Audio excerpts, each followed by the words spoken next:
सोचिए, अगर एक स्कूल में जिस व्यक्ति को घंटी बजाने का काम दिया है, यकायक एक दिन वो प्रिंसिपल बन जाए।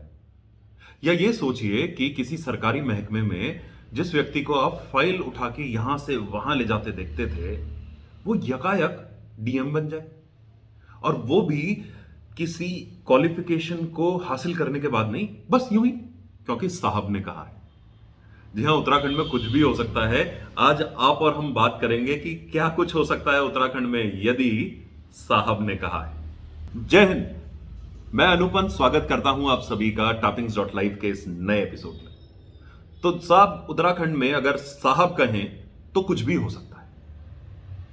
यदि मैं आपको उत्तराखंड की कहानी में कुछ महीने या यूं कहें कि साल भर पीछे लेके चलूं, तो आपको याद आएंगे आलोक कुमार साहब। आलोक कुमार साहब के घर एक चोरी होती है, काफी बड़ी चोरी होती है, लेकिन उसकी कोई रिपोर्ट दर्ज नहीं कराई जाती। लेकिन जब यही चोर कहीं और से पकड़े जाते हैं और उनके ऊपर बरसते हैं पुलिस के लठ, तो एक ऐसी चोरी के विषय में वो बताते हैं, इतनी बड़ी चोरी के विषय में बताते हैं कि उसका अमाउंट सुन के लोगों के होश फाख्ता हो गए। अखबारों में एक खबर रही, लेकिन आलोक कुमार साहब ने इसके ऊपर कोई रिपोर्ट नहीं लिखाई। क्योंकि रिपोर्ट क्या लिखाते हैं कि भाई इतना पैसा उनके पास कैसे आया। वे एक आरआई थे। अब उत्तराखंड में अगर आप देखें तो जो मलाई खाने वाली जगहें हैं, वहां पर आरआई ऋषिकेश में भी काम कर रहा है और वही आरआई उठ के विकासनगर भी चला जाता है। वही आरआई कोटद्वार में भी काम कर रहा है और वही आके ऋषिकेश में भी काम कर रहा है। यानी जो अपना आदमी है उसे सब जगह पर सेट कर दो ताकि पैसा आने में कोई परेशानी ना हो। मैं पैसे की बात इसलिए कर रहा हूं क्योंकि फिटनेस सर्टिफिकेट के ऊपर हमारे कई लोग बहुत समय से परेशान हैं। हमारे यानी टैक्सी यूनियन में काम करने वाले लोग, टैक्सी चलाने वाले लोग, यदि इन लोगों की गाड़ियों की फिटिंग्स में इश्यूज रहते हैं या उनको मदद नहीं करी जाती है, उनको सिर्फ और सिर्फ पैसे खाने का एक मुद्दा जरिया बना लिया जाता है, तो क्या आपके और हमारे जो टिकट लगते हैं, जो हमारा किराया लगता है, उसमें इजाफा नहीं होगा? बिल्कुल होगा। लेकिन हम लोगों की नजर वहां तक नहीं पहुंच पाती और इसीलिए ये सब लोग हल्के हल्के समाज से दूर हो जाते हैं।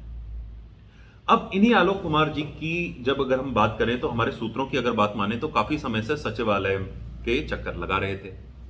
तो हमारी भी उत्सुकता बढ़ी कि भाई क्या ऐसा रीजन है जिसकी वजह से आलोक कुमार जी चक्कर लगा रहे हैं। तो कुछ नया सुनने को मिला। बहुत जल्द ऐसा हो सकता है कि आपके यहां काम करने वाले आरआई, आपके डिपार्टमेंट में काम करने वाले आरआई, शायद इनकी पावर्स बढ़ा दी जाए। अगर मैं आपको बताऊं, एक आरआई लेवल 3 ऑफिसर होता है या लेवल 3 काम करने वाला व्यक्ति होता है और इनके ऊपर होते हैं टीटीओज, उनके ऊपर होते हैं आरटीओज, है ना। अगर हमारी खबर या हमारे सूत्रों की खबर सही है तो मुमकिन है कि आरआईज उन ड्यूटीज का भी निस्तारण करना शुरू कर दें। यानी कि अगर आपकी कोई शिकायत एक आरआई के खिलाफ है तो आप जिस व्यक्ति को कंप्लेन करेंगे वो भी एक आरआई हो सकता है।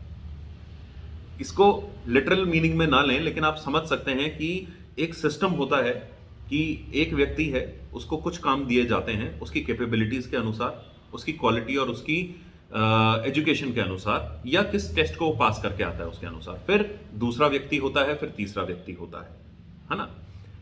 गैजेटेड ऑफिसर्स इसीलिए डिपार्टमेंट्स में होते हैं कि उनकी रीजनिंग ज्यादा बेटर हैं, वो अपनी सोच और समझ के हिसाब से डिसीजन लेंगे।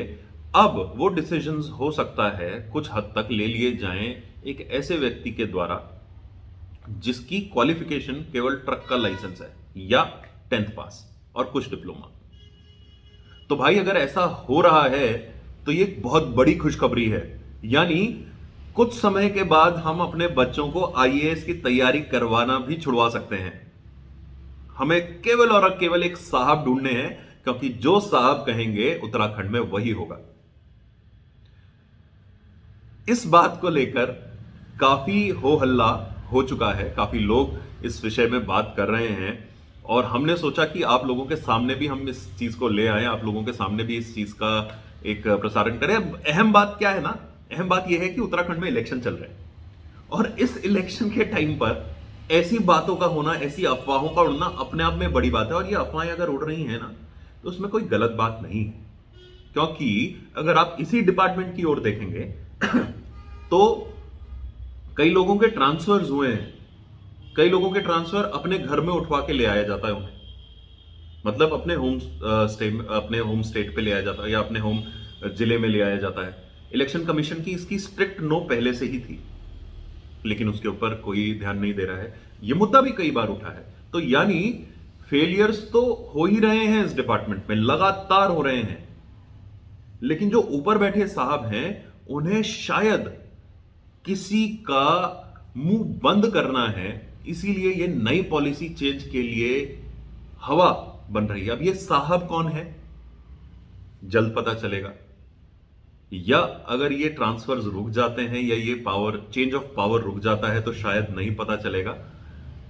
ये व्यक्ति कौन है जो इनके पीछे लगे हैं, इनको ये चेंज करवाने में लगे हैं और कैसे इसको चेंज करवाने में लगे हैं, ये भी अगर ऐसा डिसीजन होता है तो जल्दी आपको पता चलेगा। लेकिन फिलहाल आपके पास हम ये बात लेके आ रहे हैं कि अफवाहें जरूर चल रही हैं, अफवाहों का बाजार गर्म नहीं उबल रहा है।